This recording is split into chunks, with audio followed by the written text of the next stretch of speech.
Muy buenos días. A nombre del Laboratorio de Entomología Médica de la Facultad de Ciencias Biológicas, Universidad Autónoma de Nuevo León, les damos la más cordial bienvenida a esta charla titulada Chicleros y Leishmaniasis, una historia conjunta. Quien estará con nosotros impartiendo esta interesante charla es el doctor Eduardo Rebollar Telles. Y a continuación voy a permitirme dar lectura a una breve semblanza del doctor Rebollar. Él es biólogo de la Facultad de Ciencias Biológicas de la Universidad Autónoma de Nuevo León, con maestría en entomología médica, también por la misma universidad. Tiene doctorado de la Universidad de Keele, Staffordshire, Reino Unido. Laboró en el Centro de Investigaciones Regionales Dr. Hideyo Noguchi de la UADY del 2000 al 2008. Ha sido miembro del Sistema Nacional de Investigadores desde el 2001, siendo en la actualidad nivel 2. Es miembro de la Academia Mexicana de Ciencias desde el 2015. Cuenta con el perfil deseable Brother. Es miembro del comité editorial de la revista biomédica Acta Zoológica Mexicana y de la revista de divulgación Biología y Sociedad. Ha sido becario de CONACYT, del World Health Organization, John D. Catherine and the MacArthur Foundation, del International Center for Engineering and Biotechnology y del Japan International Cooperation Agency. Ha sido evaluador de propuestas para el CONACYT y de la Dirección General de Asuntos del Personal Académico. Tiene 80 artículos en revistas indexadas y arbitradas, las cuales cuentan con más de 2.000 citas, con un índice H de 27. Ha dirigido 11 tesis de licenciatura, 3 de maestría y 3 de doctorado. Desde el 2008 ha participado en la Facultad de Ciencias Biológicas en cursos de licenciatura como bioestadística y diseño experimental, y en la subdirección de posgrado en los cursos de ecología de insectos y bionomía de enfermedades infecciosas. Sin más preámbulo, le pedimos al doctor Eduardo Rebollar Telles que inicie, por favor, con su interesante charla. Adelante, doctor. Hola, muy buenos días. Voy a empezar con la charla. Es un tema que pues es como muy cercano para las cosas que también hemos estado haciendo de investigación en leishmaniasis, pero con un tema social e histórico que me gustaría compartir con ustedes. Espero que no fuera muy dilatado para no acabar el tiempo y poder tener tiempo para las preguntas. Y el título está relacionando estos dos aspectos de los chicleros y las leishmaniasis como un evento histórico conjunto, de lo cual voy a tratar de ir abordando. Estos son los primeros temas que se van a ir dando, así como de manera global, aunque al interior de cada uno de estos temas habrá subtemas que voy a ir mencionando. Primero definiendo qué eran los chicleros, qué es la leishmaniasis, cómo es que están ligados estos dos eventos históricos y perspectivas actuales y otras cuestiones que voy a ir mencionando a lo largo de esta charla. Cuando decimos lo de los chicleros que aparece en el título de la presentación, pues obviamente no nos referimos a los expendedores de chicles, ni a las máquinas que son las que uno deposita las monedas para obtener los chicles, etc. A lo que me quiero referir con lo de los chicleros es a este gremio que fue muy importante hacia principios del siglo XX. Toda esta gente, miles que fueron dedicados a la extracción de látex. Por ahí algunas veces dicen que extraían chicle, pues la verdad es que extraían látex de estos árboles y que con ese látex se producía el chicle que nosotros conocemos. Pero esta historia pues obviamente tiene diferentes matices sociales, económicos, ambientales. Incluso también vamos a hablar algo de las cuestiones de arqueología, algo vinculado con los chicleros. Este es el árbol que uno, como lo llamaban coloquialmente, lo van picando. Vemos estas incisiones que van haciendo en los troncos de los árboles del chico zapote y va escurriendo el látex, que es recogido aquí en una bolsita que ponen en la base, y lo ponían o lo van picando de la base hacia arriba y van subiendo con esta cuerda. No es una cuerda que estuviera amarrada, simplemente es soportando esta parte, y además usan estos implementos como espuelas que tenían unos picos que se entierran en los árboles, y eso estaba realmente prohibido por la Comisión Nacional Forestal, pero era una práctica muy común que realizaban los chicleros, y pues estas actividades se realizaron pues prácticamente más de 50 años de manera importante, significativa para esta producción y exportación de esta materia prima del látex. Obviamente había todo un asunto con la seguridad social de los trabajadores de los chicleros, porque pues no es como que estuvieran siendo contratados y tuvieran protección médica, etcétera. Que no había un sistema de seguridad social, y que por lo tanto si había accidentes relacionados con enfermedades con los chicleros, pues no estaban protegidos en un principio. Ya más adelante, con los años, hubo una especie de seguro en caso de un fallecimiento, porque pues solamente de que había un riesgo de que pudieran caer, pues sí podían caer, y ese seguro cubría como $1,000 de ese seguro para la esposa, etcétera, pero obviamente pues estaban como muy al desamparo de eso. Y vamos a hablar de otras cosas relacionadas, cómo vivían, cómo trabajaban los chicleros en esa época.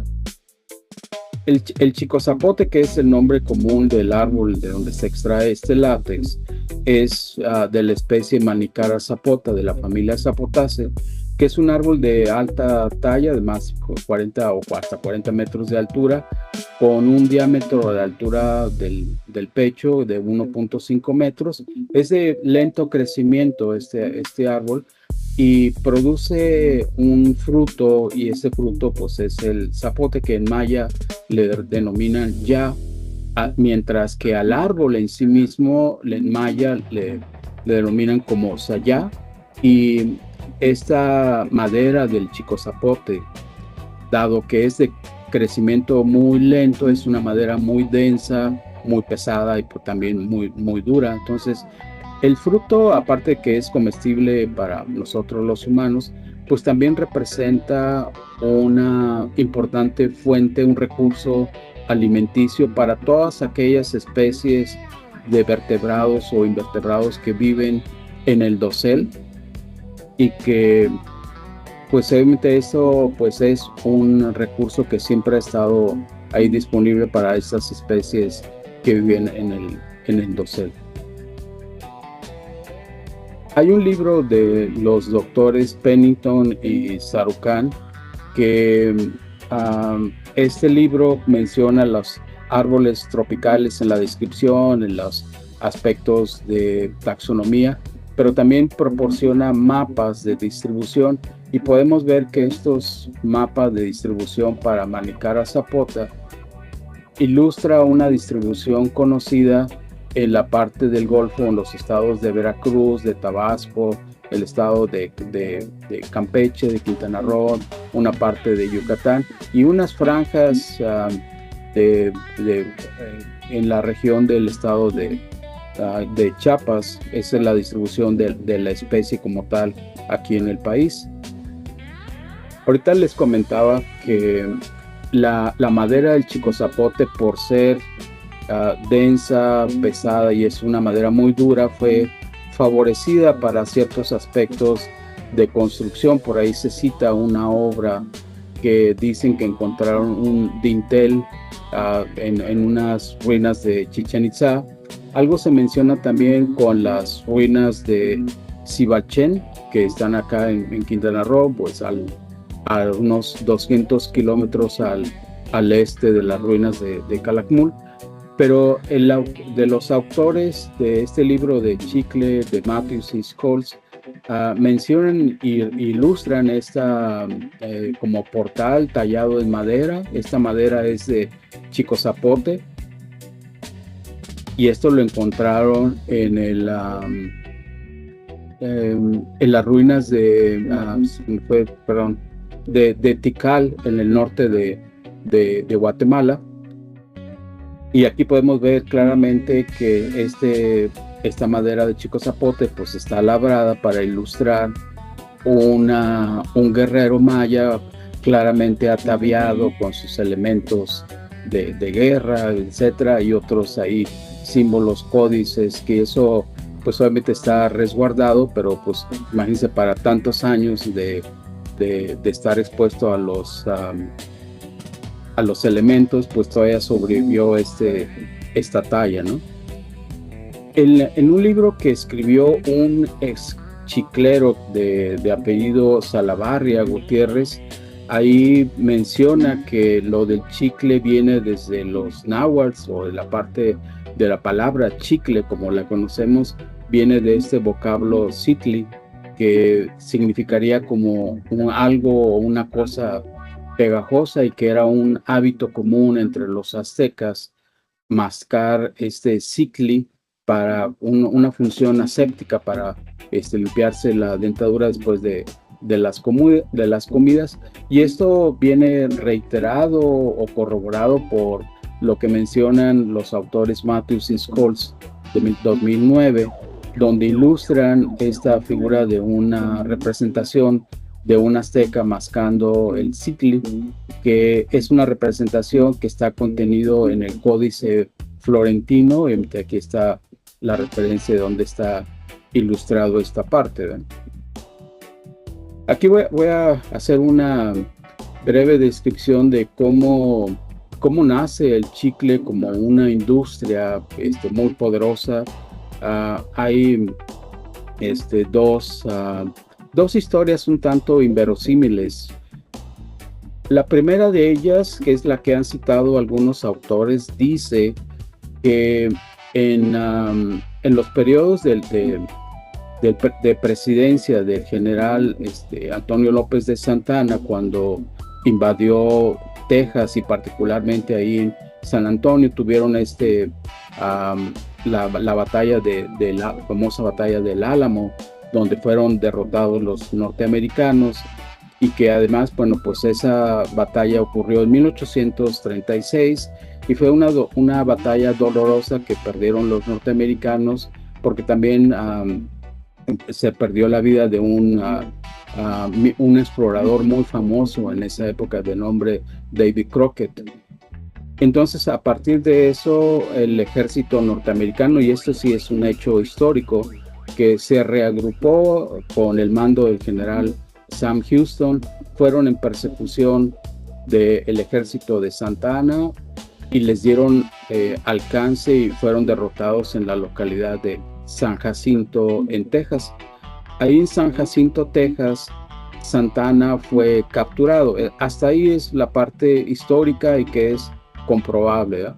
Pero donde ya no tiene mucho sentido la historia es que dicen que mientras él es trasladado como prisionero, el teniente que lo resguarda en ese traslado es un teniente de nombre James Adams, y que lo vio que estaba masticando una goma, y que por lo tanto le preguntó qué era, y le dijo que era una goma de su estado natal en Veracruz. Y bueno, pues de ahí se interesó James Adams, y que de ahí formó la industria.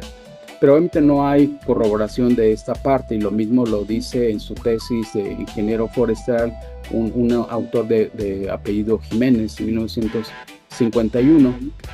La segunda historia inverosímil es que en los periodos, porque ya saben, bueno, aquí en México, que el general Santa Anna tiene estos periodos donde a veces es héroe, a veces es villano. Bueno, cuando uno de esos episodios donde está en el exilio en Estados Unidos, se dice que buscó una intérprete, y que ese intérprete era nada más que el señor James Adams, y que una vez lo vio que mascaba el chicle y que le preguntó y le dijo qué era, y que pues de ahí se interesó y se formó la compañía Adams, ¿eh?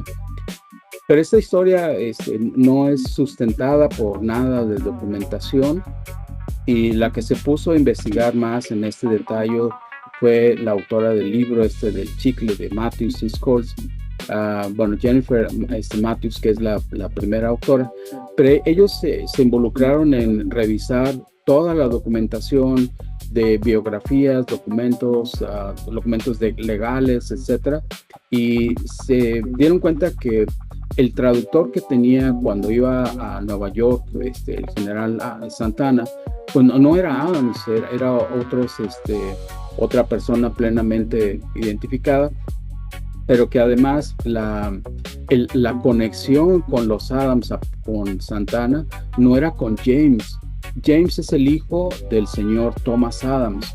El señor Thomas Adams es el que hizo la sociedad con Santana para que, siendo Santana de Veracruz, él mandaba que se recolectara el látex, lo embarcaban a partir de Tampico, llegaba a Nueva York, pero la idea de Adams era establecer una compañía que pudieran usar ese látex para vulcanizarlo y usarlo como un sustituto del caucho, ¿eh? Esa era la idea, y invirtió en toda esa empresa pues más de $30,000 de aquellos años, con resultados no favorables.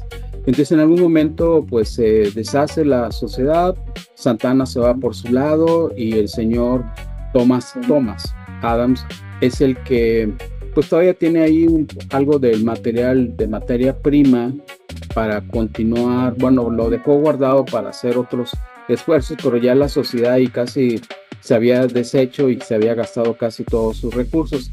Aparte de lo que menciona Matthews acerca de los verdaderos documentos que existen para respaldar lo que ella está relatando, yo te puedo encontrar este dato que creo que le puede dar más sentido a que la conexión nunca fue con James Adams simplemente por el hecho de las edades. Si la intervención en el Álamo fue en 1836, en ese entonces Santana debió haber tenido 42 años. Thomas Adams debió haber tenido 18. Entonces no es posible que hubiera un teniente de nombre James Adams, que al mejor todavía ni nacía, y que hubiera escoltado a Santana como prisionero, o que le hubiera servido de intérprete. Simplemente por las fechas no coincide. La conexión realmente fue con Thomas Adams. Y creo que todo este pasaje se debe a que, pues, como algunas veces se publica algo y muchos lo repiten sin verificar esta información, todo esto proviene de este libro que escribió Hannigan en relación al general Santana, llamándolo The Napoleon of the West. Entonces, en este libro, en la página 298, hace textualmente escribe esto, que bueno, no lo voy a leer ni traducir enteramente, pero es en esencia diciendo que James Adams, el hijo, fue el intérprete que traducía al inglés y que le preguntó qué era lo que masticaba, y que le dijo que eso se llamaba chicle, y que después, cuando Santana se fue, le dejó lo que le quedaba de chicle a James Adams, y que bueno, pues de ahí sale la industria. Pero esto no pudo haberse ocurrido por las fechas que ahorita comentamos, y además por lo que investigó Matthews, dice, pues no, la conexión nunca fue con él, fue con el señor padre Thomas Adams.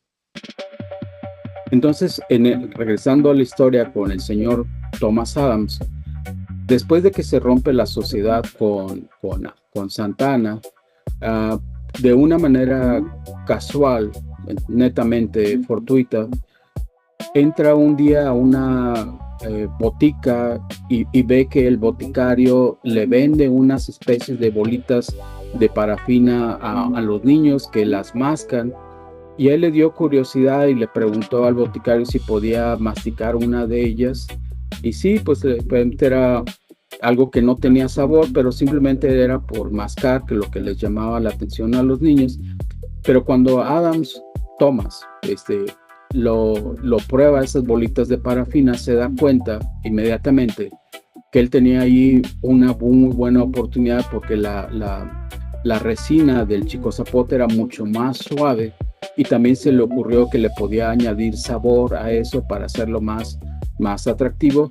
Y con el poco capital que le quedaban, $55, establece la compañía, hace también la patente de la creación de chicle, y la compañía la nombra primeramente Adams & Sons, o sea, Adams e Hijos, que después cambiaría su nombre a The American Chicle Company, que se convierte en una de las mega industrias relacionadas con el chicle, ¿verdad? Entonces ahí, pues más o menos esta es la historia, pues tratando de eliminar estas como ideas no probadas de que era con James, o toda la conexión fue con el señor padre, con Thomas, ¿no?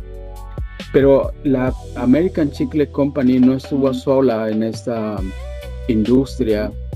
Alguien más añadió a eso, a un señor de buen capital, el señor William Whaley, y que establece la Whaley Company. Y esa Whaley Company pues fue la competencia directa a los Adams.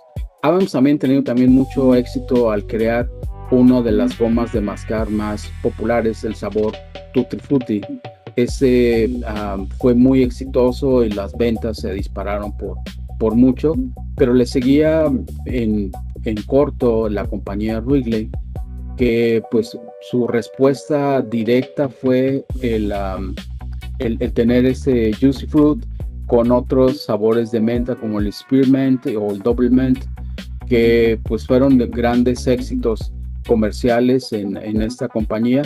Pero igual no fueron las únicas dos grandes compañías chicleras de la época. Se dice que había otras más, o sea, había mucho mercado en esa época, mucho dinero que se estaba invirtiendo en todo eso.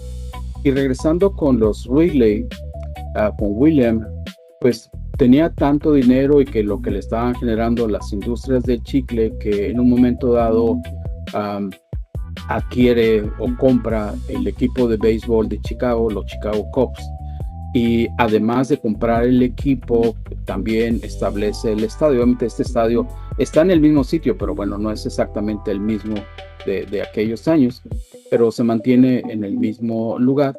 Y ese estadio se sigue llamando The Wrigley Field, o sea, el campo de Wrigley, porque él fue el que invirtió, y toda esa ganancia, pues bueno, provenía básicamente de la compañía de chiclera. Y ahí es donde uno puede hacer esta reflexión, que esta cascada de millonadas que estaban generando las industrias chicleras en Estados Unidos, pues no se ve reflejado en la misma magnitud en lo que estaba sucediendo en el sureste del país. Había muchas compañías que pues hacían las importaciones de las selvas tropicales, pero en estos lugares de la península de Yucatán pues no hubo industria que tuviera estas derramas, o que se hubieran construido escuelas o dispensarios médicos o algún tipo de infraestructura. Eso no sucedió, y esa es una de las críticas que hacen estos autores que también han revisado el tema en otros años.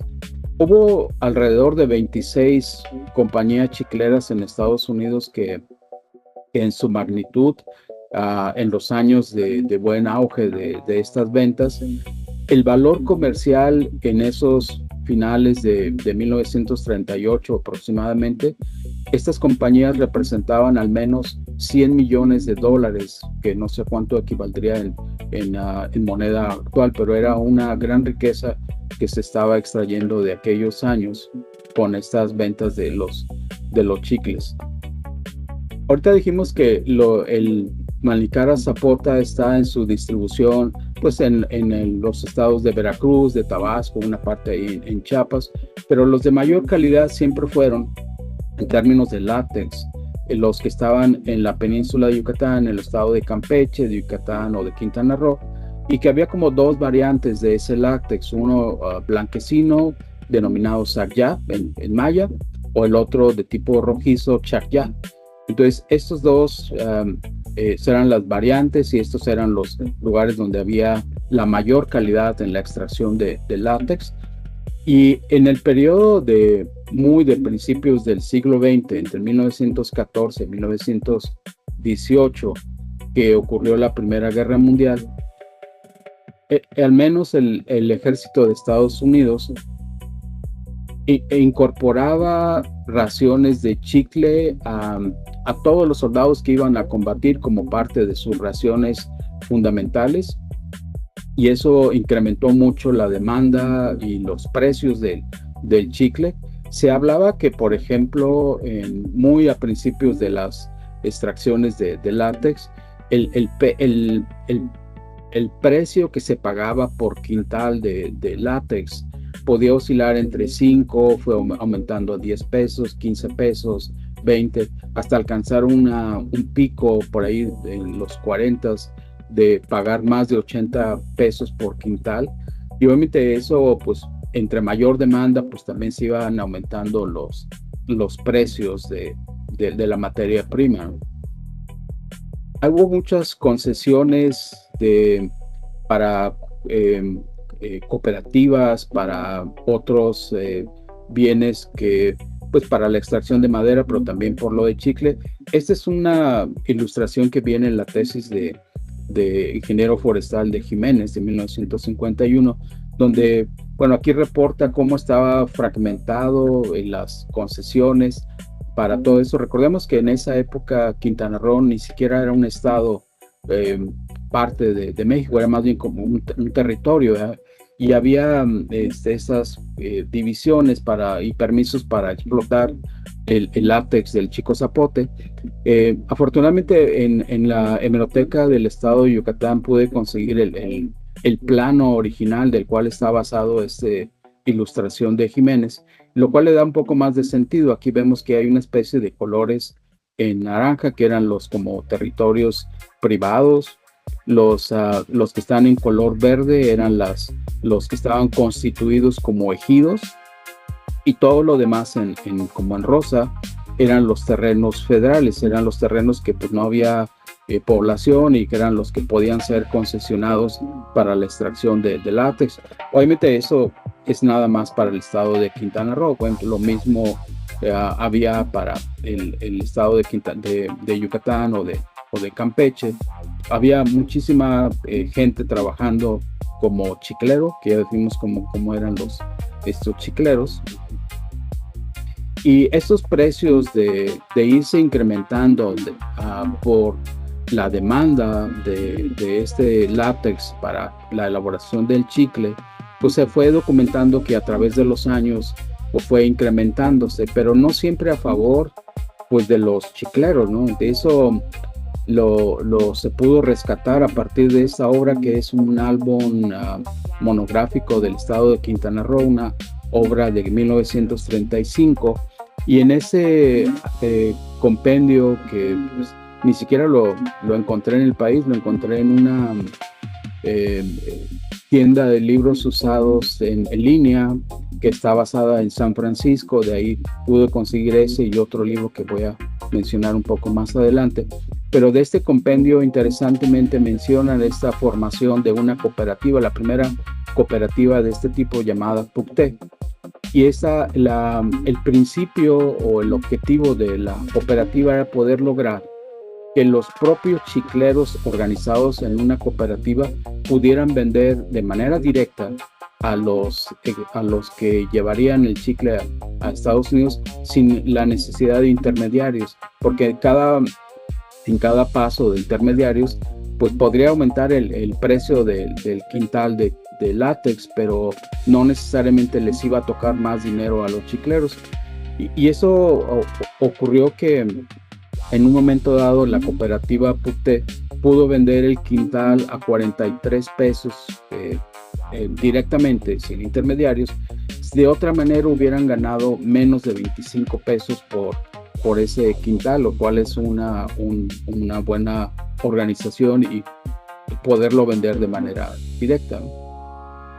De ese mismo almanaque viene este reportaje que, bueno, creo que lo alcancen a leer, pero dice investigaciones científicas en la montaña chiclera. Y aquí viene una fotografía del lado derecho y esa fotografía corresponde a un famoso investigador aquí en México que se llama Carlos Hoffman, que entomólogo, justamente afamado, y que relata que hizo unas expediciones a la península de Yucatán para ver las cuestiones de leishmaniasis.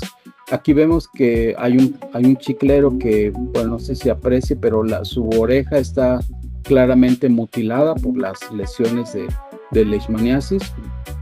Hizo una primera incursión en 1929, que fue más de corta duración, pero luego hizo una segunda expedición en 1935 y esa segunda expedición fue de 3 meses, de junio a agosto de 1935, y fue una travesía muy difícil para la época porque ellos se tuvieron que trasladar de la Ciudad de México al puerto de Veracruz al puerto de Champotón en Campeche, luego tomar una balsa que los metiera por el río Champotón hacia lo más profundo ahí de lo posible de la península y luego ir a lomo de mula hacia los campamentos chicleros, y ahí fue él observando y documentando estas experiencias de cómo vivían los chicleros, de qué se enfermaban, y todo este tipo de observaciones las fue realizando el doctor Hoffman, y todas esas observaciones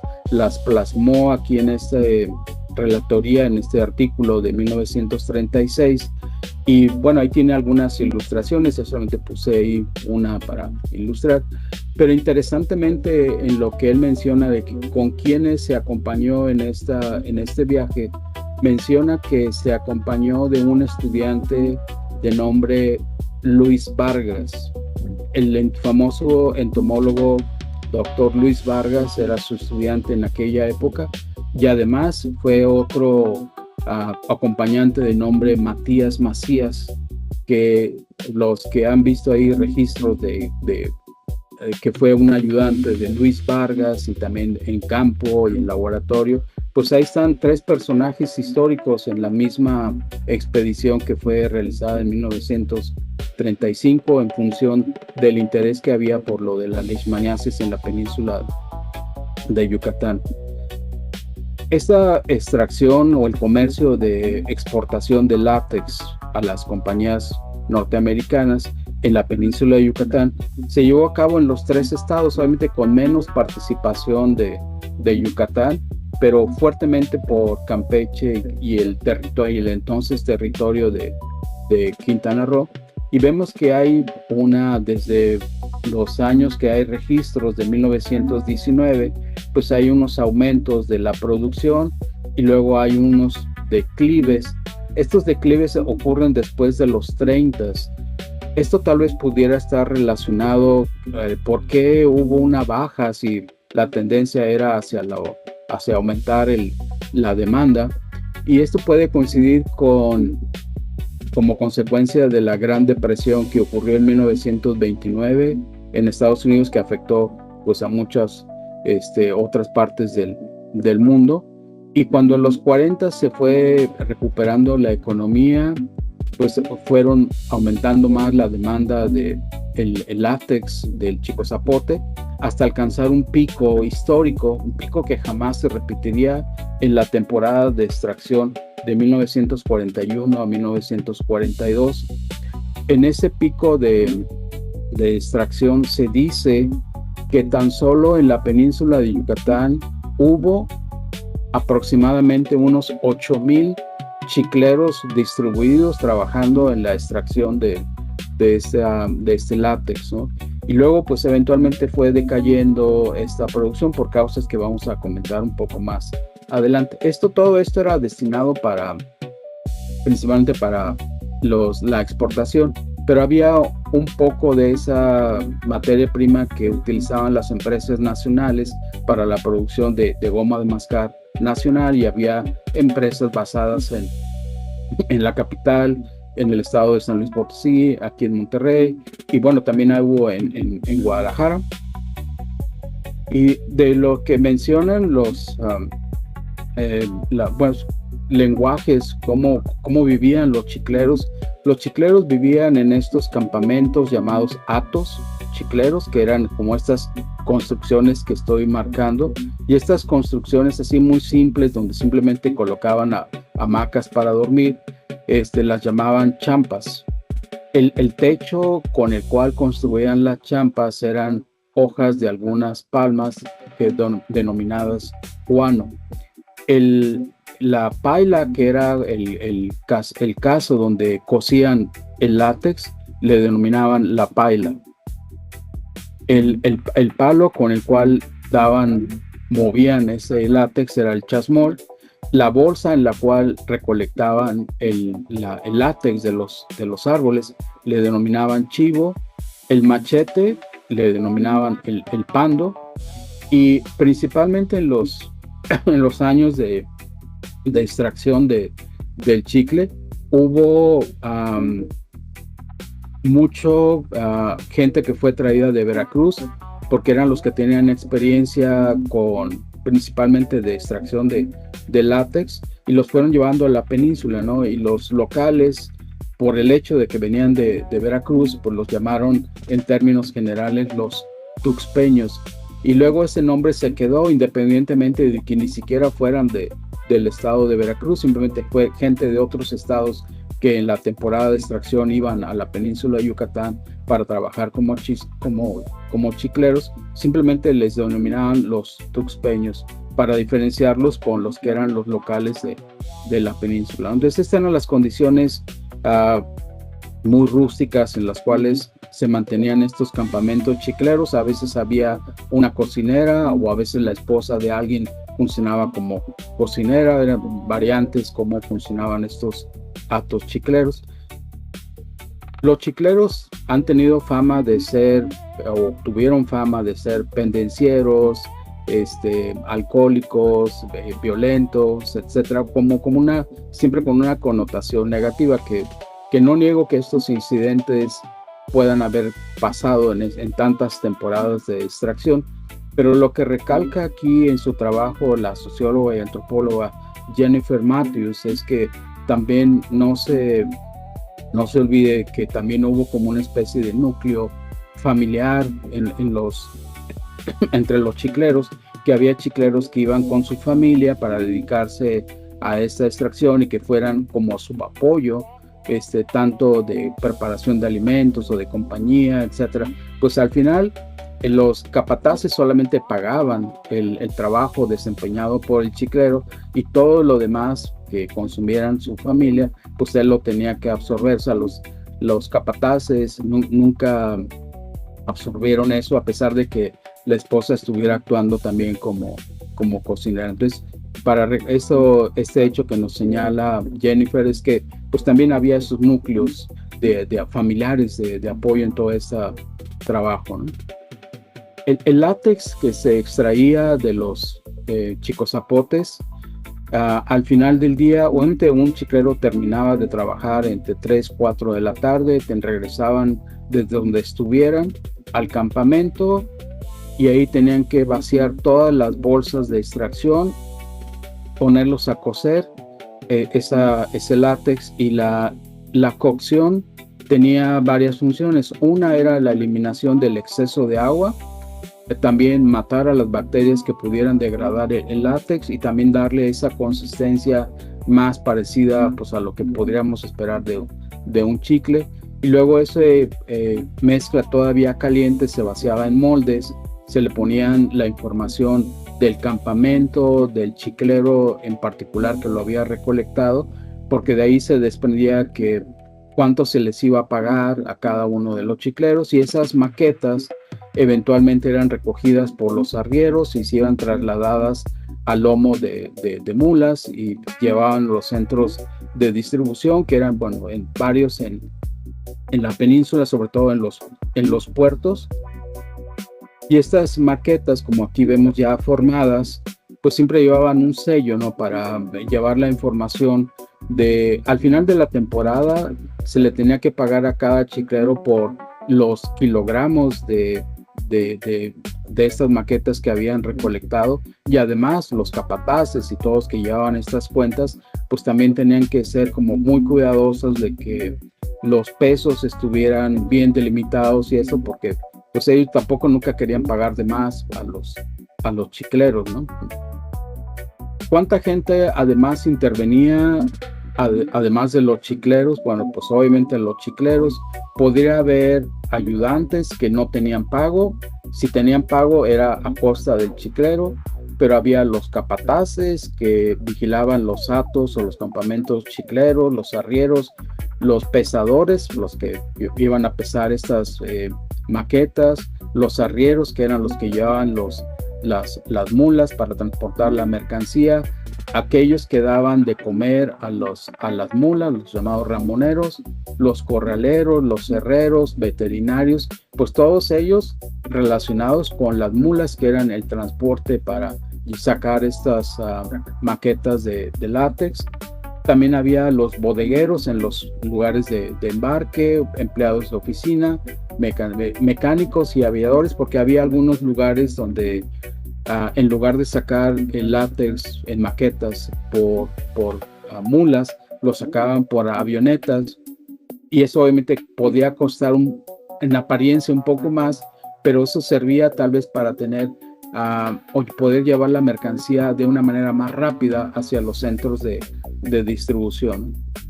Este libro, que es muy interesante porque es un aspecto, un enfoque antropológico, social, y es otro de los libros conseguidos en esta tienda de libros usados de San Francisco.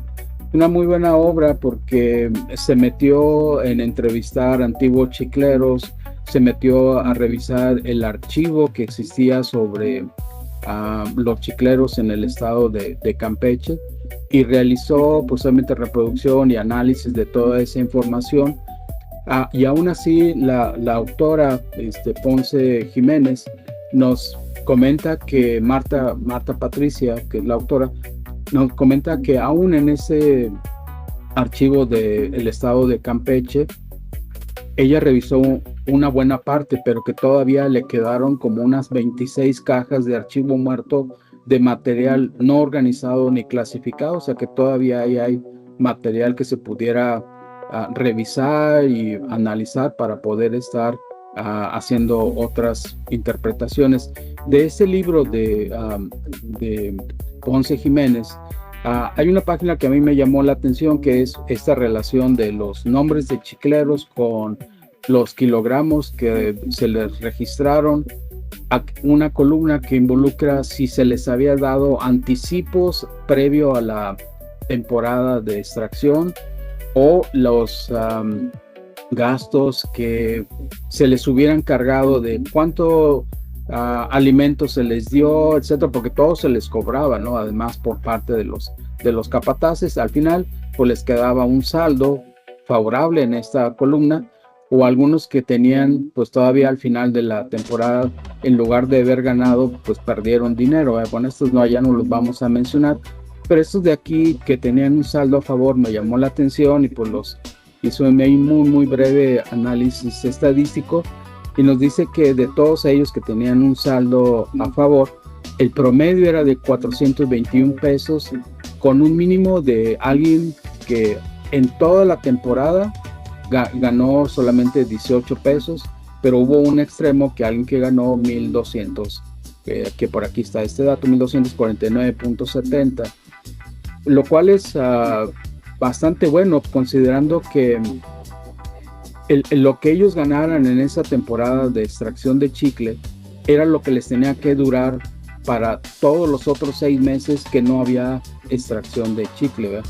Y bueno, aquí vemos que este valor, que aquí en una gráfica pues aparece como un valor sumamente común, inusual, en toda esta estadística. Entonces sí había gente que pues le podía ir bien, muy bien, en caso de que no tuviera estas deudas acumuladas con los capataces, ¿no?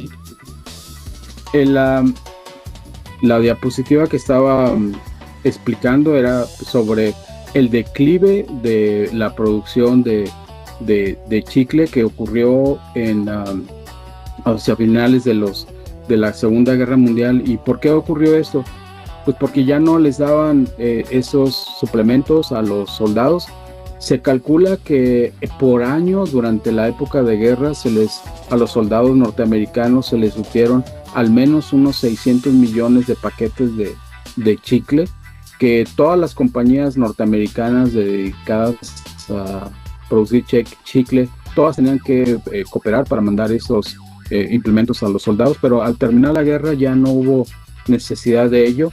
Y además, otra cosa que sucedió es que los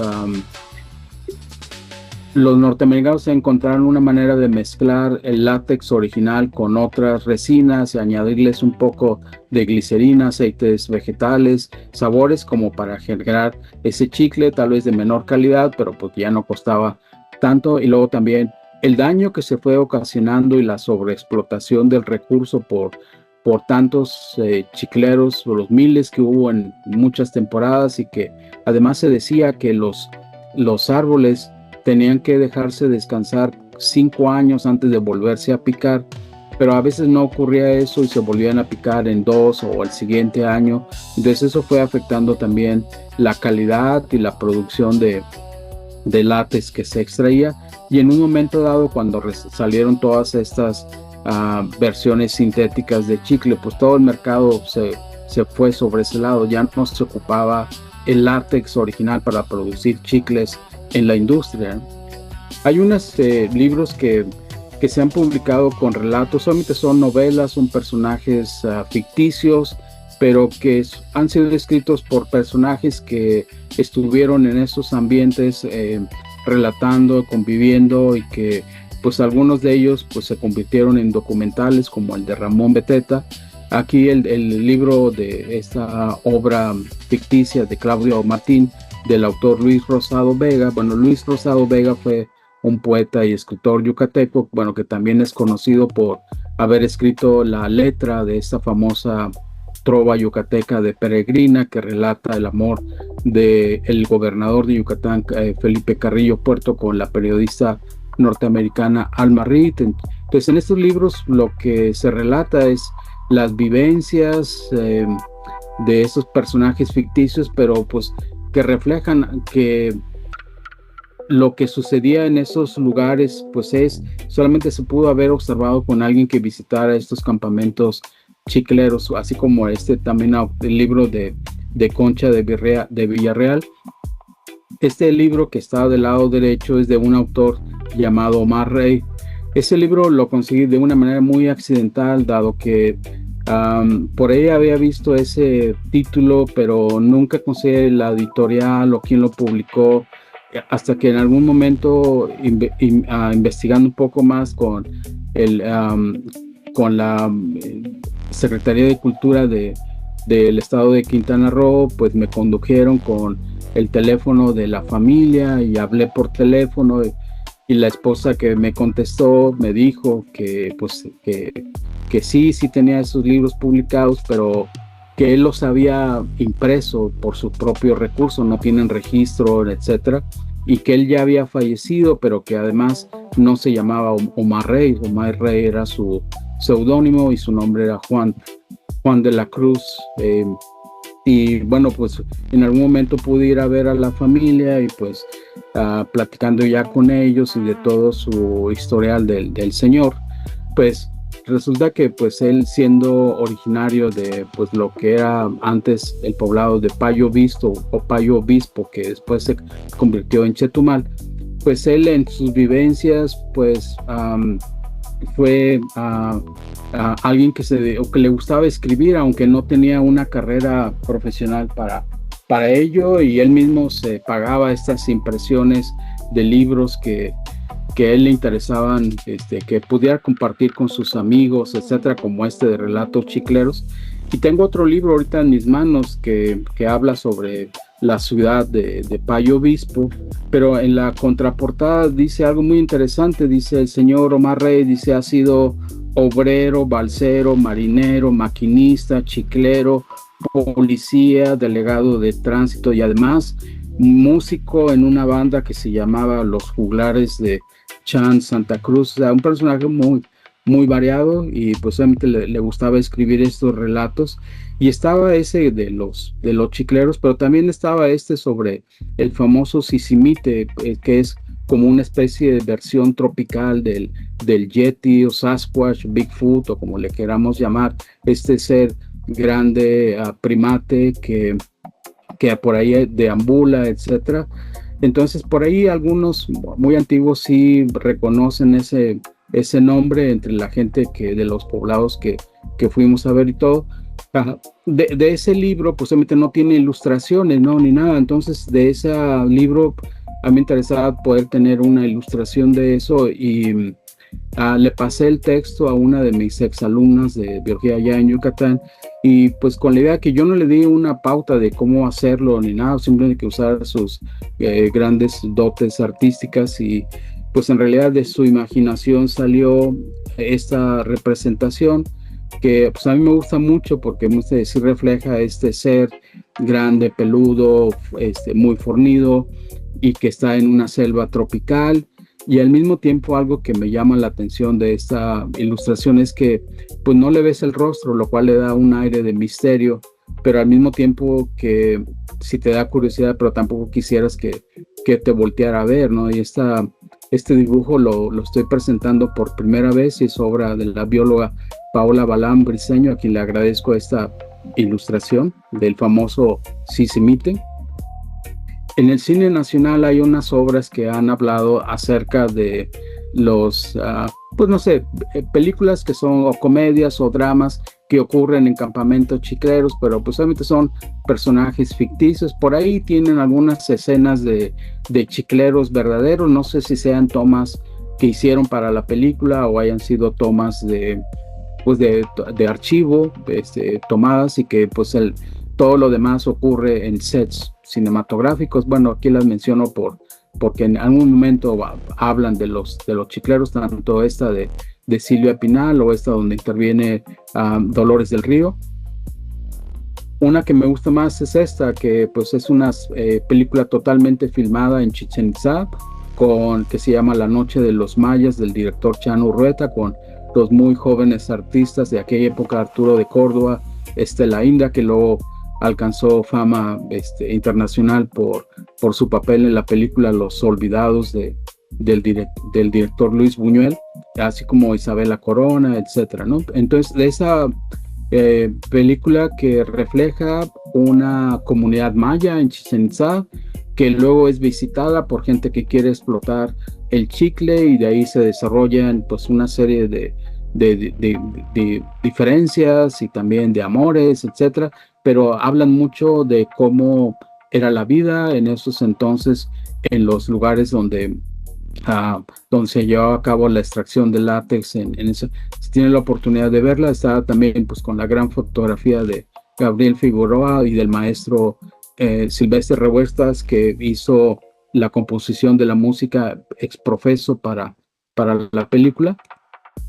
También está este documental del libro de Ramón Beteta, que aquí él es el autor del libro, pero también lo había acompañado en esas expediciones a las selvas de Yucatán y de otros lugares, el maestro profesor Moisés Sáenz, que escribieron o salió este libro en 1935. El señor Ramón Beteta pues fue economista, fue secretario de Hacienda en el país y luego embajador, etcétera.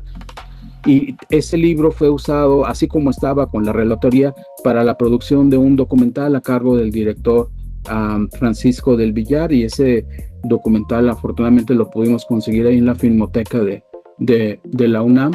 Y aquí están algunos de los, obviamente con dinero nacional, como estos famosos bonos del ahorro nacional, etcétera. Y aquí aparecen, por ejemplo, la voz de un relator que aparecía en las películas de oro del cine mexicano, como es Ignacio Santibáñez, que luego a veces era la voz en off para la presentación de algunas películas, etcétera. Bueno, pues esa es una buena obra porque es un documental, no es como las otras películas ficticias que acaba de mencionar. También está este material que tienen tanto la Filmoteca de la UNAM como la Fundación Toscano. Es el acervo de filmográfico del ingeniero Salvador Toscano. El ingeniero Salvador Toscano se dedicó por mucho tiempo a filmar cosas del país desde 1897 y pues fue cubriendo pues cosas que sucedían en su alrededor, de desfiles o no sé, algo que fiestas, iglesias o llegadas de tren o ir a ver un avión en aquellos terrenos de Balbuena, donde era como el aeródromo de la época, o sea, muchas cosas interesantes y en otros lugares fuera de la capital. Y todo ese material lo fue documentando el ingeniero Toscano, que a su muerte en 1947, pues eran exactamente 50 años de estar documentando cosas del país. Y su hija, la señora Carmen Toscano, retomó todo ese material. Ella siendo guionista y directora, pues retomó todo eso, hizo un documental en orden cronológico que le llamó Memorias de un mexicano, y ese documental fue publicado en 1950. ¿Por qué lo menciono este documental? Bueno, porque hay unas secuencias de chicleros que fueron filmados en las selvas de la península de Yucatán entre 1915 y 1916, lo cual puede representar los metrajes más antiguos sobre estos chicleros en el país. Y ese material pues está, bueno, al principio me lo pasaron en un VHS que luego ya se pasó a DVD, y todo el documental está filmado por una gran voz que fue el señor don Manuel Bernal Mejía, que bueno, pues ya el nombre con el que se lo conocía ya nos dice mucho acerca de la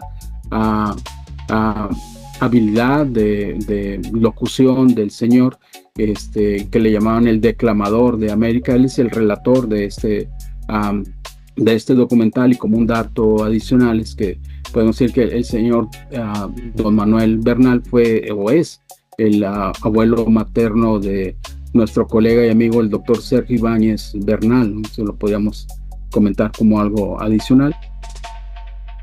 Y estas son algunas de las escenas de principios del documental. Y bueno, pues aquí hasta vemos cosas que han cambiado en el transcurso del tiempo, como aquí, bueno, si le ponen atención en la imagen inferior derecha, vemos el frontispicio de Palacio Nacional, cuando solamente tenía 2 pisos, ya ves que ahora en la actualidad tiene un piso adicional que fue eventualmente agregado a esta institución, ¿no? O este edificio. Esta es una de las reservas de la biosfera más grandes del país. Es una zona arqueológica y además es un municipio del municipio de Campeche. Son de la reserva, son más de 700,000 hectáreas destinadas para ello en la zona núcleo, en la zona de amortiguamiento. Este es uno de los lugares de desarrollos mayas más importantes del sureste, tan importante como Tikal en Guatemala o Palenque en Chiapas.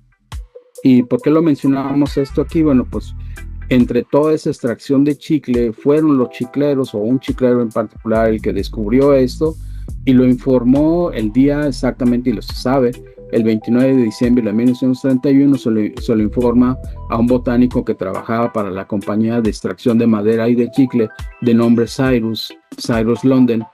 Él se da cuenta de la importancia del hallazgo. Él lo bautiza como Calakmul, que significaría en maya el lugar de 2 montículos adyacentes, por esos 2 montículos que se revelan aquí en la ilustración, pero no es el nombre, no es el lugar del sitio. Él lo creó, ese nombre. Difícilmente el nombre de Calakmul, de la reserva o de la zona arqueológica, se vaya a cambiar. Hoy lo que se cree es que el lugar originalmente tenía ese nombre, Orsetum, que significaría el lugar de 3 piedras o 3 estelas, ¿no?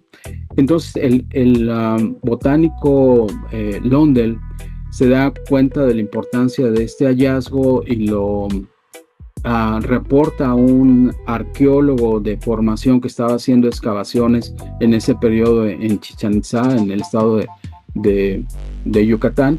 Y este autor, el antropólogo Silvanus Morley, no solamente tenía experiencia de estar haciendo la parte en Chichén Itzá, ya había trabajado en otros lugares en Yucatán como Tabi, Acanqué, Labná, Uxmal, Cabá, incluso también lugares fuera de la península como Monte Albán. Y aquí tenemos la ilustración del arqueólogo, y algunos dicen, eso no sé si esté comprobado, que él es el arqueólogo que inspiró la creación de este personaje de películas como Indiana Jones, por el sombrero y todo lo demás, etcétera, y todo eso. Pero bueno, al final esa es la historia que conecta a esta zona arqueológica con un chiclero en esa etapa en particular. Lo de la fecha que les decía que se sabe bien es que Lundell dejó aquí como escrito, no sé si alcancen a discernir las letras CL, Lundell, y abajo dice 12, 29, 31, como ponen el formato, el 29 de diciembre de 1931. Este es un aviso que luego publicó el arqueólogo Morley para avisar a los chicleros que si encontraban ruinas o figurillas o cualquier otra cosa que fuera de su interés, que lo llevaran, y que si lo podía él corroborar, a cada uno le pagaría un pago de 25 pesos en oro por esos descubrimientos, ¿no? Entonces era todo eso, y está dedicado, si lo fijan acá, específicamente a los chicleros, porque pues eran los que andaban en toda esa etapa de exploración. Entonces Calakmul es un centro arqueológico muy muy importante. A partir de los 80 se han hecho muchísimos trabajos de exploración, y algo de los más famosos descubrimientos es el entierro de uno de los personajes que no se sabe exactamente quién, pero se sabe que era de la dinastía, del linaje de los Khan que gobernaban Calakmul, y ese entierro funerario estaba ataviado con todo este ajuar funerario, y esta máscara que está conformada de pues decenas de teselas de jade y otras conchas, etcétera, lo cual cuando lo descubrieron, pues estaban separadas. La matriz que las sostenía se fue degradando con el tiempo, y después fue analizada para volver a ponerla en su estado original, lo cual llevó varios años. Y esto quiere decir, acerca de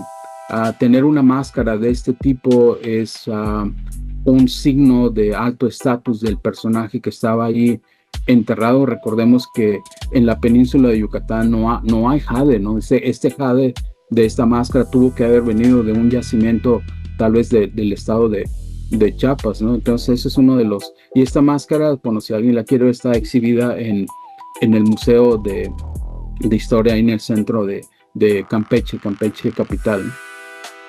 Hablando un poco de las leishmaniasis, ya voy a ir tal vez no profundizar mucho en eso, pues son enfermedades causadas por este parásito Leishmania, que son transmitidos por dípteros de la familia Phlebotominae, los que ahorita voy a ilustrar. Se cree que hay unos 1,000 millones de personas en zonas de endemia, con unos 300,000 casos de la forma visceral, y que además pues hay una gran mortalidad de la forma visceral, cual es una de las prioridades de las agencias de salud. Las formas clínicas pues son las cutánea localizada, algunas que se pueden convertir en crónicas, o cutánea difusa, la visceral o la mecutánea. En México tenemos todas las formas representadas, obviamente con mucho mayor predominancia de la forma localizada endérmica, ¿no? Que esa sería la de mayor prevalencia.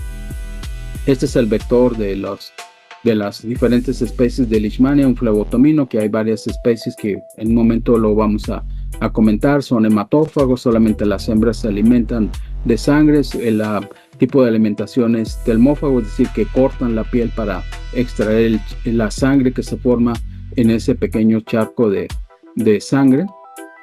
Y el ciclo de vida incluye que una mosquita infectada deja a los parásitos y estos parásitos luego tratan de ser combatidos por los macrófagos son invadidos por esos parásitos, luego se multiplican en ellos, liberan más amastigotes, esos amastigotes pueden ser eventualmente absorbidos por un mosquito no infectado y luego estos amastigotes forman el flagelo para convertirse en los que se denominan los promastigotes procíclicos y van madurando y se convierten en los infectivos que serían los promastigotes metacíclicos y ahí se cumple el ciclo de vida. De estas formas de leishmaniasis, pues ya dijimos que algunas se convierten en crónicas. Esta es muy de la península de Yucatán, lesiones circulares, a veces pueden ser múltiples con los bordes levantados. Esta es la parte de ulceración. Y decía la doctora Becker en su exposición hace unos días en el podcast que estas ulceraciones a veces también se infectan con bacterias y también hay que combatir esas infecciones, etcétera, ¿no? Los métodos de diagnóstico para leishmaniasis pues son lo de la impronta, hacer los frotis, biopsias, o los PCRs o los métodos indirectos, que eso también lo explicaba la doctora Elsa Nayeli de Yucatán, una colega ahí del Noguchi, acerca de los métodos indirectos de inmunofluorescencia, ELISAs, la prueba en Montenegro, que bueno, pues no es específica, pero siempre sirve de apoyo con todas las otras pruebas, y el tratamiento para la leishmaniasis cutánea pues es glucantime, que solamente lo maneja el sector salud, y la dosis depende de pues el tamaño de la lesión, de dónde está localizada, de el peso de la persona correspondiente, etcétera. Las leishmaniasis han aparentemente estado con nosotros desde hace muchísimo tiempo, esto con la sugerencia de esta urna de la cultura olmeca que aparentemente tiene estas lesiones cutáneas que podrían representar una leishmaniasis cutánea difusa, y esta es una figurilla muy antigua, es del periodo preclásico, encontrada en Tabasco. Por eso quiere decir que tal vez ha estado la leishmaniasis con nosotros por mucho tiempo. El primero que la reportó de manera como oficial científica fue el doctor Harald Seidel en 1912, que había estado trabajando en la Facultad de Medicina de la UAD y en el Hospital Orán, y él reportó primero 6 casos de leishmaniasis, y cuando él publica eso, pues también algunos le dijeron que pues eso no era nuevo, que siempre había habido casos de leishmaniasis ahí en la península, pero pues nadie los había reportado. Entonces él sí se dio a la tarea, pues obviamente venía con una formación de investigador, venía egresado y estado estudiando en la Escuela de Medicina Tropical de Liverpool, entonces traía esa visión científica de reportar las cosas, ¿no? Otro autor muy interesante fue Chatuk, que hizo unas exploraciones en la península de Yucatán entre 1929 y 1932. Al parecer son al menos 3 expediciones que hizo en ese periodo. Chatuk era médico de 5ª generación en su familia, y él se dedicó a ir a Yucatán, y vean cómo refiere la úlcera a los chicleros. Este término nace con el trabajo de Sedin, él es el que propone que esa forma clínica de leishmaniasis sea llamada la úlcera del chiclero. Entonces estos autores pues ya siguen esa tendencia y describir pues cómo eran las condiciones en las que vivían los chicleros, como este mismo autor Chatuk, reportando aquí la vida en los campamentos del bosque de Quintana Roo, y habla de los chicleros, las formas de vida, y así como también describir en los lugares donde, bueno, aquí tienen personas, lugares, el sexo, la edad, raza, los periodos de incubación y los sitios donde estaban todas estas lesiones de leishmaniasis. Entonces y obviamente a esto pues le denominaban aquí, como lo dice aquí arriba, observaciones sobre la úlcera del chiclero, ¿no? Entonces ese término ya fue quedando más en la literatura, y lo retoma los autores que realizan el primer estudio epidemiológico en la península de Yucatán, como fueron Beltrán y Bustamante, y si ven, pues aquí usan otra vez el término de úlcera de los chicleros, ¿no? Este es un artículo de 1942. El trabajo que es clave y que es un referente es el trabajo del doctor Francisco Biagui, que como parte de su servicio social y desarrollo de tesis se trasladó a ese campamento chiclero que era Escárcega, cuando todavía no era un poblado, simplemente era un campamento chiclero. Y en ese año, en esa temporada que estuvo ahí entre los chicleros, pues fue trabajando en investigación y hizo una brillante tesis para obtener el título de médico cirujano, y que en esa tesis recibió la mención honorífica, pero en 1953 publicó 4 artículos, uno referente a las historias clínicas, otro referente a los tratamientos, otro sobre el índice de Montenegro, y uno cuarto que es uno sumamente significativo, es que él se dio cuenta que las lesiones que él estaba observando de leishmaniasis no se parecían a las que ocurrían o a las descripciones del viejo mundo. Entonces él bautiza a ese parásito como Leishmania trópica mexicana, que eventualmente solamente se queda como Leishmania mexicana. Es un parásito del Nuevo Mundo, y que él fue el primero que se dio cuenta de que no correspondía a lo que se había reportado en el Viejo Mundo.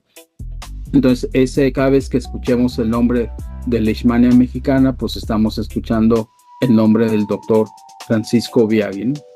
Esta es parte de su tesis, los lugares donde estuvo trabajando, donde encontró casos de leishmaniasis, y se ve en el mapa, está reportando las áreas que eran destinadas para la extracción de madera o de chicle, y aquí está una foto del campamento chiclero donde estaba, y en toda esta aventura lo acompañó su esposa, la bióloga Ana María de Buen, que fue la que hizo las primeras identificaciones de esa área en 1953, y que a la postre ella fue la que elaboró una clave de identificación rápida usando caracteres morfológicos externos para separar las especies, en un trabajo que realizaron en 1965 para la incriminación de los vectores. En ese trabajo de 1965 en Carrillo Puerto, pues ellos demostraron la infección natural y la especie podía transmitir el parásito a voluntarios humanos, etcétera. O sea, fueron varios hallazgos que pudieron reproducir la enfermedad en hámsters. Entonces ellos llevaron desde la Ciudad de México los microscopios, los hámsters, los medios de cultivo, todas estas cuestiones, y obviamente operar la clave para la identificación de las especies en campo, hacer las disecciones, tratar de hacer los aislamientos, y fue un trabajo sumamente significativo que, en aquel entonces la especie se conocía como Phlebotomus flaviscutilatus, que hoy en la nomenclatura actual se conocería como Bichromomia olmeca, con la clasificación de Galati. Pero el trabajo del doctor Biagui y su equipo fue tan significativo en esta incriminación de vectores que, sí es afamado por ese trabajo, pero nada más para ponerlo en perspectiva. En 1977, por los autores Ralph Leinson, Jeffrey Shaw y Richard Ward, hicieron la demostración de que Lutzomia longipalpis podía transmitir Lutzomia infantum en un estudio experimental de laboratorio. Esta publicación la pudieron colocar en la afamada revista científica Nature. Entonces, lo que hizo el equipo del doctor Biagui fue más allá. No solamente hicieron esa demostración experimental, sino fue en una zona endémica con vectores atrapados en campo, que sin la intervención de simplemente poner algunos moscas a que picaran a personas voluntarias, se demostró que podían generar la lesión. Y lo mismo ocurrió cuando transfirieron intestinos infectados de las moscas hacia los hámsters y desarrollaron fue un trabajo muy completo. Entonces, si hubieran publicado esto tal vez en una revista más internacional, pues la fama del doctor Biagui hubiera crecido por mucho. Como quiera, en términos internacionales, el doctor Biagui fue reconocido porque al mismo tiempo en el 68 le ofrecieron ser parte de la Organización Mundial de la Salud y se trasladó como agente científico en la oficina de Ginebra, en Suiza, ¿no? Obviamente los retos en la actualidad son esto del Tren Maya, porque ahora ya no son chicleros, ahora son todos estos trabajadores que estuvieron y tal vez siguen trabajando en la construcción del Tren Maya. De ahí han salido cientos de casos de la leishmaniasis. El equipo de salud junto con el equipo de la doctora Becker pues han analizado moscas colectadas en algunos sitios, han encontrado las especies que estoy marcando en rojo como infectadas, lo cual es coincidente con lo que tenemos en lo que hemos estudiado en los diversos años en Calakmul, donde potencialmente o en términos probabilísticos una persona que se meta en el bosque tiene una probabilidad de contraer la enfermedad de leishmaniasis por la combinación o la sumatoria de las capacidades vectoriales de todas estas especies de Cruciata, de Ovalesi, de Panamensis, de Shannoni y obviamente de Olmeca. Las colegas de Yucatán han incriminado también o están en ese proceso de otra especie del género Satyromia, de la especie Cratifer, que han encontrado infectadas en Yucatán. Entonces quiere decir que el panorama dinámico de transmisión puede ser más complejo de lo que nosotros entendemos en esta situación. Pues el término de leishmaniasis se mantiene como cutánea localizada o difusa.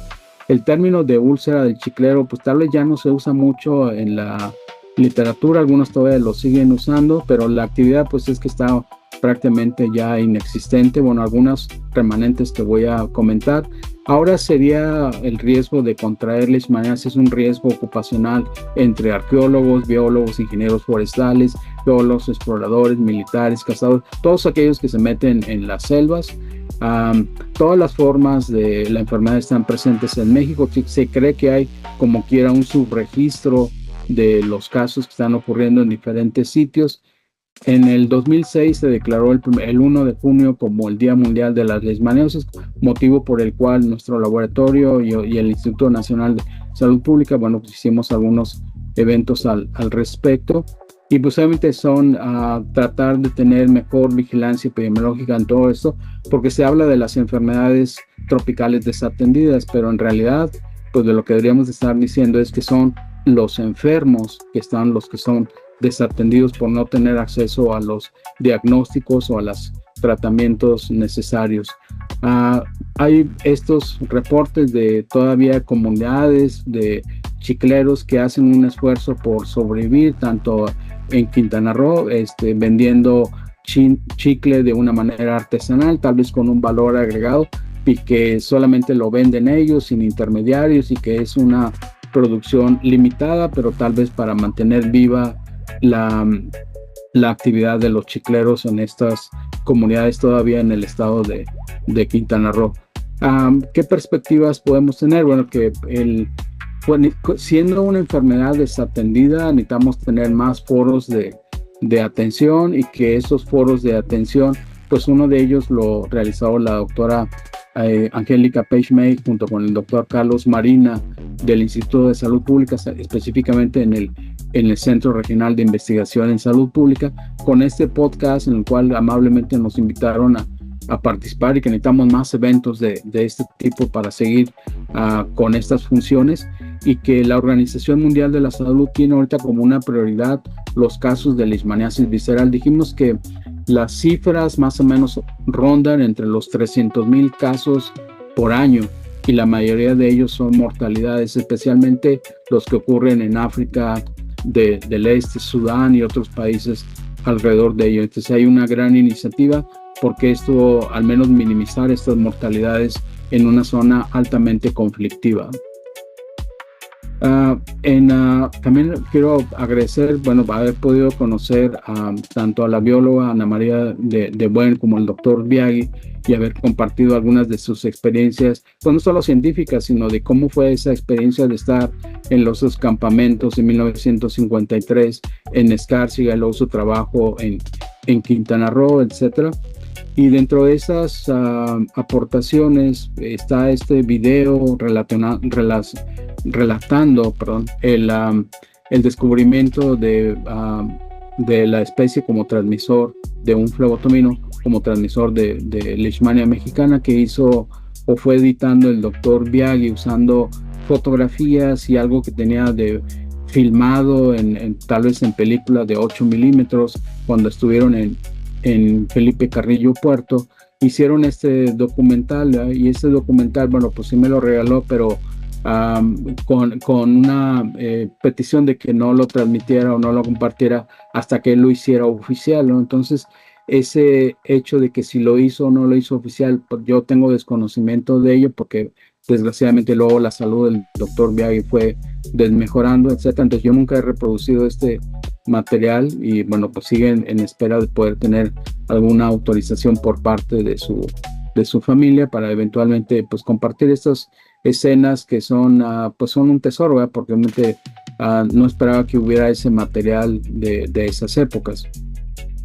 Un artículo que hace una reseña sobre la obra del doctor Biaggi es la que escribió la doctora Paz María acerca y con la doctora Margarita Cabrera, que es un artículo de la revista Biomédica en un número especial sobre leishmaniasis. Tuvimos la fortuna de poder funcionar como editor invitado, pero también está este video que el cual a mí me gusta mucho porque es sumamente nostálgico ver a una gran investigadora del área de parasitología hablar con ese cariño y ese respeto a quienes fueron sus maestros y forjadores, como por ejemplo el doctor Jorge Tay o el doctor Francisco Biaggi, que fue o era el jefe del laboratorio de microbiología y parasitología, y que fue quien la aceptó y la entrevistó y la aceptó para ser parte de ese laboratorio y eventualmente hacer una gran trayectoria académica. Bueno, aquí hay más cosas de que alguien si quiere revisar estas fuentes, como algo breve sobre la historia del chicle, o hay artículos también publicados donde uno pudiera revisar estos temas de una manera así breve, o sea, entrar en tantos detalles como de esta también revista del National Geographic, que nos habla un poco de esas situaciones. Y está obviamente un libro muy interesante de Jennifer Matthews, que se titula The Chewing Gum of the Americas, dice From the Ancient Maya to William Riley. Entonces ella hace esa buena descripción de la historia, pero también de cómo las empresas fueron progresando, etcétera, lo cual es una magnífica contribución. Yo creo que la parte donde hemos podido investigar y que ha sido diferente a su aborde es revisar las fuentes nacionales, por ejemplo, fuentes que seguramente no han sido revisadas por otros autores, como las tesis de Pardo de 1939, de Hewer de 1945, de Jiménez de 1951 y otras, y tratando de usar esta información sobre cómo era la industria y las vicisitudes que se presentaban en la industria nacional en toda esa época de prácticamente 5 décadas de extracción de látex en la península de Yucatán. Y terminando, pero no menos importantes, para todos los que estén escuchando esta charla, poderles recomendar nuestros programas de posgrado aquí en el laboratorio de la Facultad de Ciencias Biológicas de la Universidad Autónoma de Nuevo León, con mis colegas aquí del Laboratorio de Entomología Médica, quienes son los coordinadores tanto de la especialidad como el doctor Jesús Antonio Dávila Barbosa, o de la maestría y el doctorado con la doctora Beatriz López Monroy, quien fue quien amablemente presentó esta charla al inicio.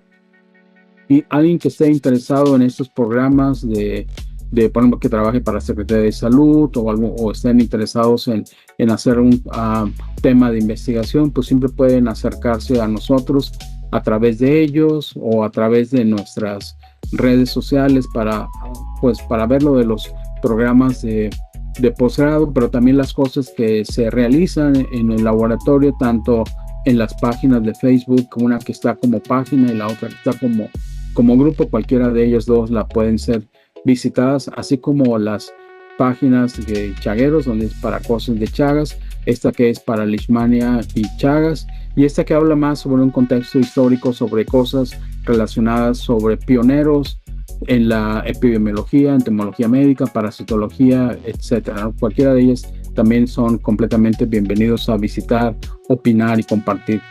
Hay muchísima gente que yo quisiera agradecer, obviamente pues uno no pudiera llegar a hacer estas charlas si no es con el apoyo de muchísima gente. Primero, a nuestra coordinadora de la facultad, la doctora Diana Reséndez Pérez, a todos mis colegas aquí del Laboratorio de Entomología Médica, como la doctora Beatriz López Monroy, la doctora Fabiola Tavares Carrión, el doctor Jesús Antonio Dávila Barbosa, la maestra en ciencias Elena Gutiérrez Rodríguez y la doctora Adriana Flores Suárez, como parte de este Laboratorio de Entomología Médica.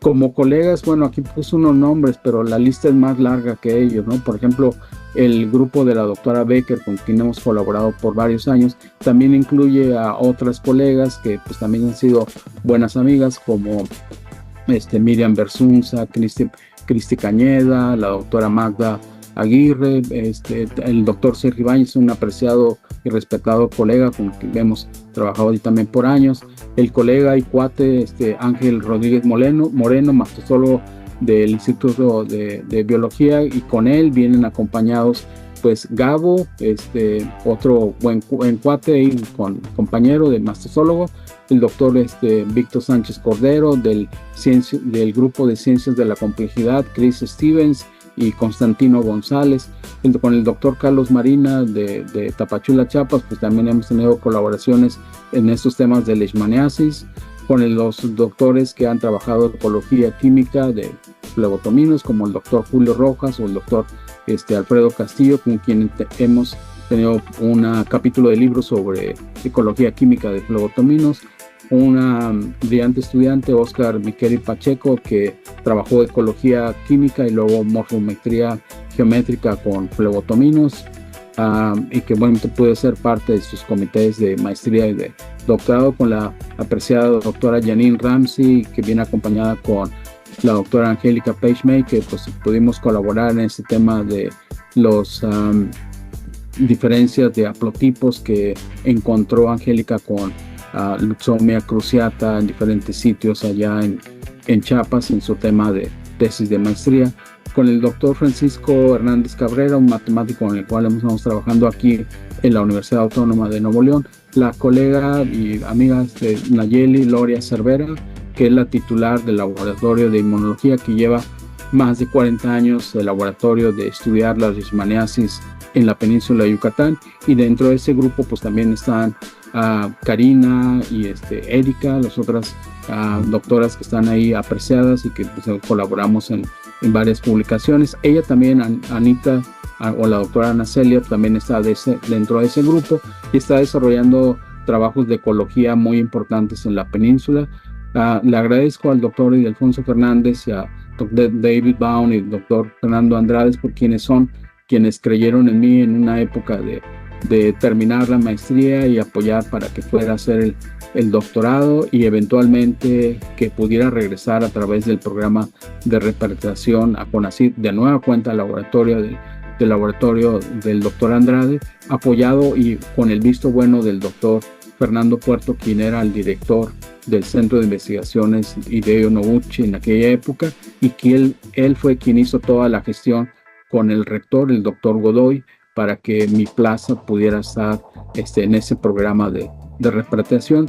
Y luego la doctora Judith Ortega, quien me ayudó de pasar, una vez obtenida la base, de pasar de ser un profesor asociado a un profesor titular en esos años del Hideo Noguchi, a mis asesores en el doctorado, Richard Ward, que lamentablemente ya falleció, y el profesor Gordon Hamilton, experto en ecología química, y ser parte de ese grupo entre ellos y los postdocs que tenían, como Martin Dougherty, Helen Meller, Jean Shantang, Dia El Naheim y otros de quienes aprendí cosas de investigación en laboratorio con flebotominos. Una de mis brillantes estudiantes en los últimos años, y que bueno, pues prácticamente desde sus años de licenciatura ya pasó la licenciatura, la especialidad, la maestría, y ahorita está en otro doctorado. Sigue siendo parte, bueno, al menos en colaboración con nosotros en el Laboratorio de Entomología Médica, brillante y de toda mi confianza, Gloria Elena Martínez Pérez. A todos los estudiantes que fueron conmigo a las diferentes salidas de campo en Yucatán, Campeche y Quintana Roo, que fueron muchísimas, no sé cuántas, pero no sé, más de 100, yo creo fácilmente salidas de campo en todos esos más de 10 años que estuvimos trabajando por allá, y son tantos nombres, tantas generaciones, que bueno, podría mencionar a los primeros como Ezequiel Tunku, que fue mi primer estudiante allá en Yucatán, Felipe Zubul, participó también como servicio social Asael Che Mendoza, otros estudiantes como Miguel Palma, su compañero de generación que lo acompañaba a las salidas, como Adán Zapata, bueno, que él en paz descanse, Angélica Page, Irving May, que ahora ya son doctores e investigadores, Concepción Méndez Pérez de Tabasco, el famoso Poncho, un chico muy noble que también hizo tesis allá con nosotros, y bueno, pues así tantos nombres, Gabriel Peraza, todos sus amigos, el Price, Alfredo, Rafael, quienes siempre lo acompañaron y nunca lo dejaron solo, y que pues pudimos sacar material de colecta de la última de las comunidades antes de la frontera con Guatemala, que se llama Arroyo Negro, una comunidad que no tiene agua potable, no tiene electricidad, etcétera. Pues hasta allá íbamos y fuimos varias salidas con ese grupo. Bueno, tantos chicos que participaron en esos años que me estoy olvidando, perdón, de David Mo, que también pues hizo su tema de tesis allá en Quintana Roo, y lo acompañaron pues también compañeros de su generación, entre ellos Luis Alberto Rosado, que sé que no estuvo o no ha estado bien de salud, y que le mando un abrazo si por ahí escucha. Bueno, a todos ellos les agradezco, porque pues sin ellos no hubiera podido salir todo ese trabajo de campo. Le agradezco a la Hemeroteca Nacional, del cual se obtuvieron materiales sumamente valiosos, a la Filmoteca de la UNAM, a la Hemeroteca del Estado de Yucatán, al Centro Dermatológico, que simplemente lo conozco como la Pascua, ¿verdad? Que ahí prácticamente tienen las memorias de todos los congresos de dermatología de México, y ahí hay algunos trabajos que he podido recuperar de leishmaniasis. En esta biblioteca pública de Mérida, que pues no prestaban libros, pero siempre los pudimos consultar ahí, y de ahí pudimos sacar también algunos datos interesantes, a la Fundación Toscano, que nos regaló el VHS de Memorias de un Mexicano, a la maestra Emma Ordóñez, que a través del rastreo de referencias en todo el sistema de bibliotecas de la UNAM se pudieron localizar algunos, y a través de la señora Carmen Carrillo de Hidalgarda Libros, quien me ayudó mucho a localizar estos libros sobre chicleros, o libros de editoriales que ya no existen, y todos fueron conseguidos. Por último, quisiera ya nada más agradecerles, pero que piensen que cada vez que veamos un zapote con algunas cicatrices, en el tronco, esas cicatrices son las marcas del machete de algún chiclero que estuvo trabajando por ahí en alguna época. Y yo lo que les pido es que cada vez que vean un chico zapote con esas cicatrices, se acerquen, traten de escuchar, y a lo mejor en una voz distante con un eco puedan escuchar las voces de los chicleros o el golpeteo de ese machete, y si esos serían los ecos de un tiempo pasado que nos habla y nos dice que no olvidemos esa labor de los chicleros por décadas, y que ellos fueron afectados por, entre otras cosas, por la leishmaniasis. Les agradezco muchísimo su atención, y bueno, quedo a reserva si hay preguntas. Muchas gracias. Muchas gracias, doctor, por su interesante charla. Les comentamos a los asistentes que en unos momentos se publicará la liga para que registren su asistencia a través del chat de la reunión. Tenemos algunas preguntas, doctor, que me voy a permitir leer.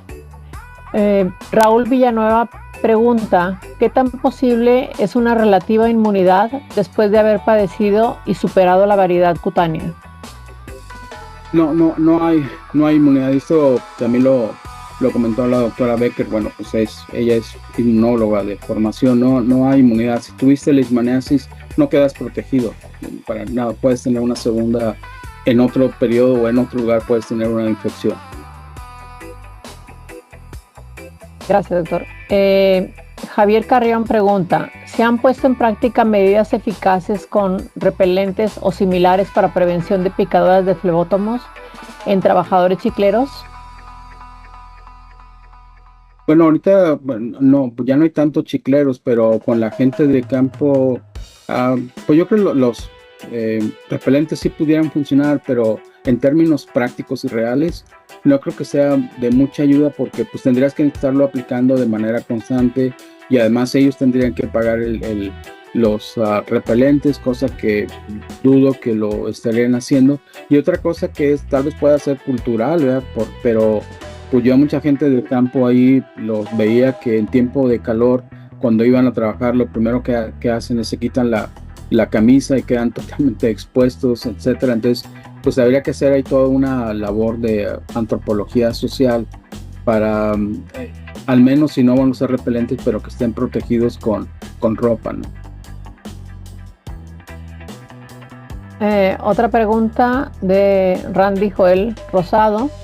Doctor, buenas tardes, excelente ponencia. Mi pregunta es respecto al control biológico del vector. En el caso de Aedes aegypti y Aedes albopictus, vectores de dengue, zika y chikungunya, se han implementado programas que utilizan la bacteria Wolbachia, la cual interfiere con la capacidad de transmisión viral. ¿Existe alguna estrategia similar en desarrollo o en estudio para el control biológico de flebótomos transmisores de Leishmania? Respuesta, no en la actualidad.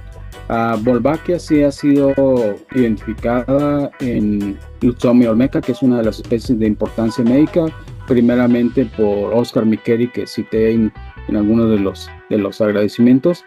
Y pues una cosa es la detección, pero la otra es que no serviría de mucho si no pudiéramos tener un programa de propagación masiva de la especie. Y lamentablemente criar flebotominos no es tan fácil. Oscar, pues bueno, y su asesor, Alfredo Castillo, sí lograron tener ahí una colonia por algunas generaciones, pero no es como algo que dé una gran producción y que luego se puedan liberar, etcétera. O sea, habría que trabajar muchísimo en esa parte para estar al mismo nivel de lo que se está haciendo con otras especies. Carlos Peralta pregunta cuál es el término correcto, leishmaniasis o leishmaniosis. Ambos son correctos.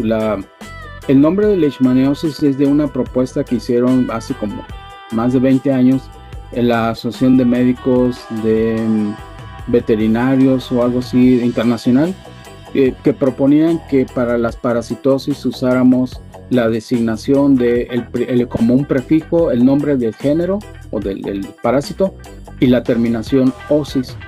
En algunas parasitosis no hay problema porque ya se hace, como por ejemplo dirofilariosis, etcétera, pero para algunas iba a ser complicado, como por ejemplo en lugar de llamarle malaria o paludismo, tendríamos que decirle plasmodiosis. Y luego si le decíamos, por ejemplo, a la enfermedad de Chagas, trypanosomiasis, pero entonces pues regresaríamos a como ya estábamos anteriormente, a trypanosomiasis americana o africana. Para Leishmania, algunos sí siguieron esa recomendación de ponerle leishmaniosis, pero una voz que estuvo en contra de todo eso fue una doctor de la Escuela de Medicina Tropical de Liverpool de nombre Richard Ashford. Richard Ashford lo que hizo fue decir que no hay un código de nomenclatura o de cómo nos deberíamos nombrar las enfermedades y que eso no podría estar regulado por alguien que no tiene el carácter de regular cosas, ¿no? Entonces él dice que pues lo que nos convendría es tener nombres que fueran fácilmente reconocibles como ya fueran conocidos sin cambiar tanto, porque luego en la búsqueda de palabras claves en los sistemas pues tendrías que usar dobles entradas o triples, etcétera. Entonces ahorita si uno escribe leishmaniasis o leishmaniosis, ambos son correctos. Yo creo que ya depende más de cómo quiera uno ser leído. Yo en lo particular siempre uso leishmaniasis. Muy bien, lo saluda Reina Méndez Cárdenas de Playa del Carmen. Carlos Peralta pregunta, ¿IFI es un método de diagnóstico válido? ¿Cuál método? IFI es IFI. El inmunofluorescencia. Pues son los de apoyo que vienen ahí. Pues obviamente también todos estos métodos de diagnóstico se usan en conjunción con la forma clínica, con el resultado de la interrogatoria de Montenegro, etcétera. O sea, como no es como apoyarnos con uno solo, de todos es de ELISA o de la hemaglutinación, etcétera. Es como usarlo como en un conjunto que te den información suficiente para ponerlo como un caso oficial, ¿no? Tenemos algunos comentarios de Eric Orlando González. Muchas gracias, doctor Rebollar, por tan valiosa charla. La reseña histórica fue muy valiosa y conocer a los científicos que sentaron las bases para el estudio de la enfermedad y sus vectores es muy importante. Saludos y un agradecimiento profundo desde Guatemala. Maidoli Zaguero lo saluda. María Elena Villagrán de la Universidad Autónoma de Querétaro también lo saluda. Fernando Puerto lo saluda. Daine Molinet Solorzán también le manda saludos de la Universidad de Querétaro. La bióloga Celia Lara lo felicita por la reseña que ha hecho. Reinaldo Juan Augusto también lo felicita, y Carlos Peralta pues también lo felicita. María Elena Villagrán también lo felicita. Raúl Villanueva le manda felicitaciones por la presentación de parte de un nieto de trabajador de compañía chiclera en Peto y quien tuvo la variedad cutánea. Alejandra Treviño también lo felicita y lo agradece. Fernando Puerto menciona: ahora ya hay casos de leishmaniasis en las ciudades de Yucatán. Es un comentario, no sé si quisiera extender ese comentario, doctor. Primero agradecer a todos los que han hecho comentarios, les mando saludos. Una gente conocida como María Elena, allá en Querétaro, que luego nos vamos a ver en el Congreso de Chagas, al doctor Puerto, que fue el director ahí del Centro de Investigaciones Hideo Noguchi, lo que ahorita comenta de los casos de leishmaniasis en Yucatán. Pues no me sorprendería, doctor, porque ya de hace tiempo que han estado trabajando los colegas o las colegas de Ana Celia y Nayeli, etcétera, viendo cómo el cambio de uso de suelo algunas veces ha favorecido la presencia de ciertos vectores. Entonces yo creo que a lo mejor algunas de estas circunstancias, y sobre todo en algunos fraccionamientos que han sido nuevos y que están invadiendo zonas selváticas, pues o no tan selváticas, pero al menos que tengan vegetación, pues a lo mejor ahí ya quedan expuestos a los vectores que anteriormente, pues a lo mejor en lugar de alimentarse de otras fuentes sanguíneas, pues ahora se alimentan de las personas que viven en estos lugares. Y eso pues creo que también está pasando con Chagas, así como lo han reportado los colegas ahí en Yucatán, en Sinvestav, Carlos Ibarra, y ahí mismo en el Noguchi con Etienne, etcétera. Entonces yo creo que esa urbanización de enfermedades consideradas nada más zoonóticas, pues pudieran estarse acercando también a esta urbanización. Buen comentario, doctor. Saludos. Por ahí también Adrián Vichy menciona que es de los Tuxtlas, Veracruz. Menciona que lo felicita en primer lugar y menciona que estuvo apoyando por ahí en algunos proyectos en conjunto con la doctora Becker. Pues tiene múltiples saludos y felicitaciones desde el IMSS de la Ciudad de México, desde Nicaragua, desde Oaxaca. Pregunta la bióloga Lisbeth Bustamante, o más bien le comenta que si pudiera ir a Oaxaca a realizar un trabajo sobre el vector y la enfermedad. Estamos con ese interés, porque también históricamente Oaxaca es un lugar de alta diversidad, y también que no se ha estudiado mucho en los pasados años. Y bueno, la doctora Baker ha estudiado algunos lugares, pero en Guerrero, y han encontrado también perros con leishmaniasis cutánea. Pues yo creo que sí hay un buen interés ahí. Tienen mi correo, igual si quieren contactar para una posible colaboración. Reina Méndez Cárdenas menciona que si tienen casos en Yucatán y en Quintana Roo por el tema del tren Maya. Cientos. Digo, Senapred se ha estado reconociendo eso, que han dado muchísimo tratamiento porque saben que el número de casos se disparó. Creo que ahí viene una cifra, creo que vienen en las diapositivas. 7 de cada 10 casos que se reportaron en la península de Yucatán eran por personas que estaban involucradas en la construcción del Tren Maya. Muy bien, y bueno, por ahí lo esperan, María Guadalupe Pérez, lo esperan en la reunión internacional de la enfermedad de Chagas en octubre. Por ahí tenemos otra de María Guadalupe Pérez Paredes, lo felicita y comenta que en las áreas del sureste la población asocia totalmente a los flebotominos como vector de la enfermedad. ¿Poseen alguna medida de prevención para evitar el contacto con el vector o inevitablemente están expuestos y saben que podrían enfermar? No, hay algo que hay que trabajar en eso porque uno lo que debería de reducir es el contacto con el vector, tanto física como temporalmente. A veces uno tal vez pudiera trabajar en horas donde no son tan activos y bueno, los que hemos ido a trabajar a campo por cuestiones de investigación, pero pues tratamos de minimizar ese riesgo con pues ir cubiertos, incluso a veces con guantes y todo lo que pudiera hacer, porque la picadura de los bichos puede ser que te puedan invadir el cuello, la frente, las orejas. O sea, hay que ir pensando que vaya uno cubierto lo más que se pueda, si es necesario que tengan que entrar a esas zonas selváticas, ¿no?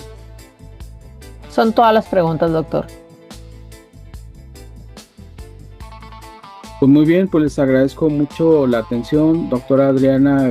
También le agradezco por estar leyendo los comentarios y las preguntas.